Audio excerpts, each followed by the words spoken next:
I'm Emily, and I'm 26 years old. I've been dating my boyfriend, whom I met through an online game, for exactly 1 year. Initially, I was nervous since we met online, but we clicked because of the similarities in our family backgrounds. Now, he understands me better than anyone else and is very important to me. We were invited to an outdoor party hosted by his friend, and we decided to attend together. It was a barbecue at the cabin owned by his friend's father. Everything tasted delicious, and his friends, whom I met for the first time, along with their wives and girlfriends, were all wonderful people. At first, I was nervous, but by the time we left, I felt completely at ease. On the way back, he suddenly stopped the car and started talking. "What do you think about my friends? They are all very nice people. I'm glad I could get along with them and had fun. Thank you for taking me there." "Really? I'm glad you know. I hope you can keep having fun like this, preferably as husband and wife. What do you think?" I was surprised. Was that a proposal? Of course, my answer was yes. It felt like a dream. We were so excited that in the heat of the moment, we decided, let's have our wedding there, and headed to a memorable hotel. This was the first place he brought me to on our first drive date when we had just started dating. It's a quiet hotel in the mountains, and from the restaurant, you can see the lake in front of the hotel. Not only was the view stunning, but there was also a couple having their wedding at that time, and he remembered me saying how lovely it was. We both agreed that we would like to have our wedding at that hotel. But as soon as we arrived, our hopes were dashed. It is indeed a secluded hotel, but famous for its high status. At the moment, we were returning from an outdoor event, dressed casually in t-shirts, jeans, sneakers, and carrying backpacks. It was clear that we didn't fit into the upscale atmosphere of this hotel. The bellhop, who should have greeted us, glanced at us and then blatantly ignored us. We even caught him exchanging looks and laughing with other staff members. We began to feel self-conscious about our attire. But my boyfriend confidently continued walking deeper into the lobby. During this time, the front desk staff were whispering and pointing toward us. It was an uncomfortable feeling.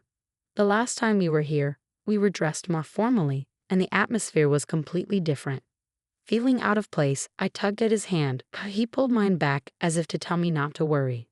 We arrived at the concierge desk. Upon seeing us, the concierge seemed startled, but after taking a good look at us, asked with a cold smile, "May I help you?" I wanted to retort that of course, we needed help, that's why we were standing there. But I let my boyfriend handle the situation. "We are actually considering holding our wedding ceremony here. Could you tell us where the wedding reception desk is?" Upon hearing this, the concierge made a clearly disgusted face. "This isn't your ordinary city hotel. It's a place frequented by celebrities and the wealthy. I don't think it's the kind of place where people like you would hold a wedding." "I'm aware. We've been here before. We love the view and thought it would be great to hold our ceremony here. As I said, this isn't a place where people like you would have a wedding." "What do you mean by that? Can you just connect us to the wedding reception desk?" I could sense his frustration growing as his voice raised. I gently squeezed his hand to calm him down. The concierge continued, "What I'm saying is, this hotel is not a place for poor people like you. Please leave immediately." "Poor? Did he just call us poor?" This concierge just called us poor. Despite his polite phrasing, he just called us poor. I was ready to tell him off for his snooty attitude, but I decided to let my boyfriend handle this. "Did you just call your customer poor? What's wrong with the staff training at this hotel?" "Sir, I must ask you to leave this lobby immediately as it is getting dirty. It's causing an inconvenience to the other guests." "Cut it out already. We're just asking for a wedding consultation. Can't you at least let us look around without any hassle?" "A tour? A wedding? You've got to be kidding. Even if you worked your whole life and saved every penny, you couldn't afford a wedding here. A tour would be a complete waste of time, wouldn't it? Hey, that's enough. Let's go home." "The other customers are watching too," I said, trying to calm things down. "Emily, just stay out of it. This hotel won't do if they can't get it together." "They need to act properly," he replied, clearly agitated. He hates injustice so much that he becomes ruthless when dealing with people who act unfairly. This usually only stirs up more animosity and heats things up. "How did you learn customer service? You're supposed to be a specialist as a concierge, right? Is it acceptable to treat us the way you just did?" "What? What are you talking about?" The concierge stammered. At that moment, a voice came from behind. "What's going on here?" It was the manager, thinking we were causing a disturbance. We're simply asking to be shown around because we're interested in having a wedding here, my boyfriend replied stoically. Just like the other staff, the manager gave us a top-to-bottom once-over, chuckled dismissively, and said, I'm afraid a wedding at our hotel might be out of your reach. The concierge chimed in. That's exactly what I told them, but they won't leave, and it's causing a problem. It's a disturbance to our other guests for you to be in the lobby for such a long period. I'm sorry, but I think it's best if you give up on the wedding and please leave. Hold on a second. We're just asking to look around because we're interested in having a wedding here. Isn't it okay if you just show us around? My boyfriend insisted. Sir, I am the manager of this hotel. If you continue to loiter here, he gestured to call security. So what do we need to do to be able to look around? Well, if you were to buy the hotel and become the owner, that's not going to happen. But, at his words, I was on the brink of losing it, thinking, what the heck is he talking about? But my boyfriend just said, I see. So that's how it is. The owner, huh? And started to ponder. Just then, security started to approach us. So I grabbed his hand and urged him to leave. As we walked away with our backs to the manager, he started giving instructions to the concierge. Contact the cleaning staff. The lobby has been completely dirtied. Have it cleaned immediately. What the heck was dirty? In my mind, I cursed them, thinking their attitudes were far dirtier than anything else. We left the hotel behind us. Feeling quite upset, I thought of taking a walk in the garden and admiring the lake before heading home. But we were quickly spotted by the manager from before as we strolled through the garden. Ah, yes, this is troublesome. If you walk around here, it could ruin the view for other guests who are enjoying the scenery, he said. What's the big deal about looking at the view? That's not okay, I asked. This view is for the guests who use our hotel. If you can't afford it, please hurry and leave, he replied, trying to shoo us away. Are you possibly thinking about a wedding? Dreaming of a garden wedding? It's useless. Do you have any idea how much it costs to rent out this entire garden? Please make your way out. Then he sprayed me with a hose. Stop loitering and get going. Oh no, I'm all wet now. What is this old guy thinking? I exclaimed, shocked. This hotel might not be as safe as we thought, even if he's not the one in charge, my boyfriend said, frustrated. Hey, what do you think you're doing? He shouted at the manager. There was a stray cat in the garden. I was just sprinkling water to clean it up. Oh, it's still here, the manager said, threatening to spray water again. At his wit's end, my boyfriend shouted, Are you referring to Emily as a stray cat? Enough is enough. Is this how a person in hospitality behaves, spraying water on people? Hey, call the cops. I had a feeling it was going to turn into a big deal. I couldn't stay there and get soaked any further. Enraged, I told him, I want to change my clothes. Let's go, and dragged him back to the car. We came here excited about planning our wedding. But this turned out to be quite an ordeal. This hotel feels so different from when we visited on our date. It's almost like a different hotel altogether. No, the wet clothes I'm wearing are a clear proof of reality. I'm so glad I had a change of clothes in the car. After changing and feeling a bit refreshed, he asked me, Emily, what do you want to do? Do you still want to have our wedding at this hotel? Honestly, I didn't really care at that point, but it's still a place of fond memories. I don't know. The hotel itself is lovely, but I'm not sure about the staff, I replied. He just said, I see. Let's think about it a bit, and that was the end of the conversation.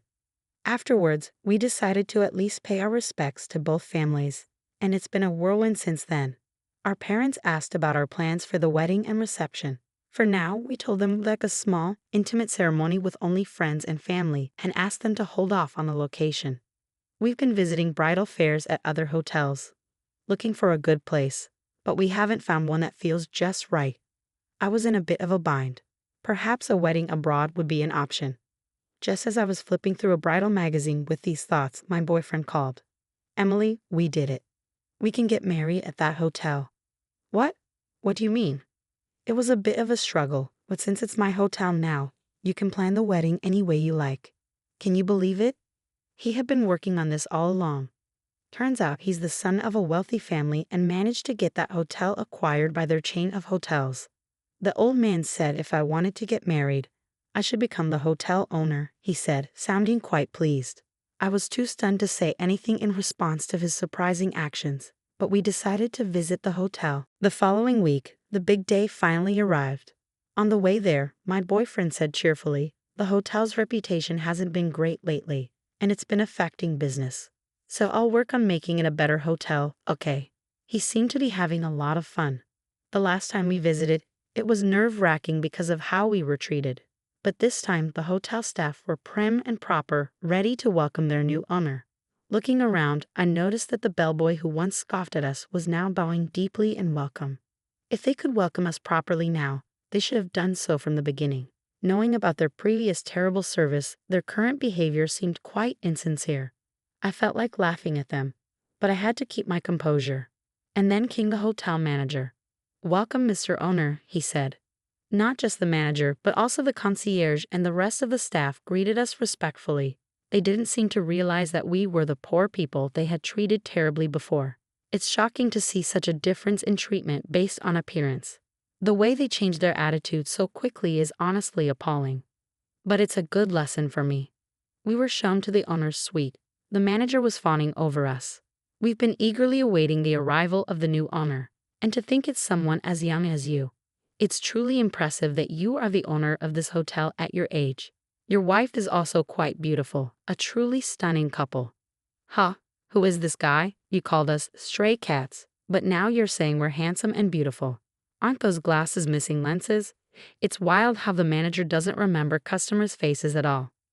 We decided to wait for a while since he said he'd create a space for us to greet the employees later. When the manager left us to prepare, I said, "What's up with that manager? He doesn't know anything about us, does he? Handsome and beautiful, seriously. It seems like he didn't notice at all. It's kind of impressive in that way." Oh, well, he looks enthusiastic, so I guess it's fine if he does what he wants. "Is it okay for that guy to be the manager?" I asked. "I know, don't worry. I thought about it," he reassured me. While having this conversation, it was time. He went to the hall where the employees were gathered. "I have become the owner of this hotel. I know you may be uneasy since I'm young, but the headquarters will manage the business firmly, so please rest assured. We plan to operate this hotel as a secluded hideaway, different from the luxury hotels in the city up until now. After repairing the aging parts, we will have a grand reopening. To mark this occasion, I'm thinking of holding my own wedding ceremony here, celebrating both the start of a new chapter for the hotel and for me." This unexpected happy announcement stirred up the employees. Then he called me to introduce his fiancée, and I went up to the stage. When I got up there, the manager standing proudly next to him looked utterly surprised. "Owner, that person is." "That's my fiancée." "Oh, this isn't our first meeting, is it? You didn't recognize me either, did you?" At his direction, I was dressed in a t-shirt, denim, and sneakers, just like the last time we visited the hotel. If I had worn a dress and heels, he wouldn't have noticed, but just by changing my clothes, he seemed to remember me right away. Seriously, this manager seems to judge people solely by their clothes. Looking around, the bell staff and front staff who laughed at us that day were staring at us with wide eyes. The concierge? Oh, he's looking pale and his eyes are darting around. It seems like he finally remembered us this time. My boyfriend, who confirmed the situation, continued talking to the employees who were clueless about what happened that day. "Actually, we visited this hotel the other day, and at that time we were both dressed like her now. I got her approval for my proposal, so I was over the moon when we came here thinking we wanted to have our wedding here." The bellboy? "Ah, that's you, right? You ignored us without even saying welcome and laughed at us." The front desk staff were pointing and whispering about us. The concierge? "You didn't listen or pay attention when we said we wanted to have our wedding here and told us poor people should go home." The worst was you, the manager. "Actually, I recorded our conversation from the middle of it. I'll let everyone hear it." The recording of the exchange with the manager played, and the employees started murmuring with disbelief on their faces. They called them poor people. "Isn't that terrible treatment?" they began to say. The manager turned pale and trembled after the audio ended. He began to speak. "As you can see, we were treated as poor because of our modest attire, and in the end we were doused with water and driven out. This is unacceptable, isn't it?" There were nods of agreement from the crowd. Regardless of what we were wearing, I come from a family that owns a chain of hotels, and she is the daughter of a big pharmaceutical company CEO. We are not poor. This time, we were advised by your manager here to become the owners if we wanted to have our wedding here.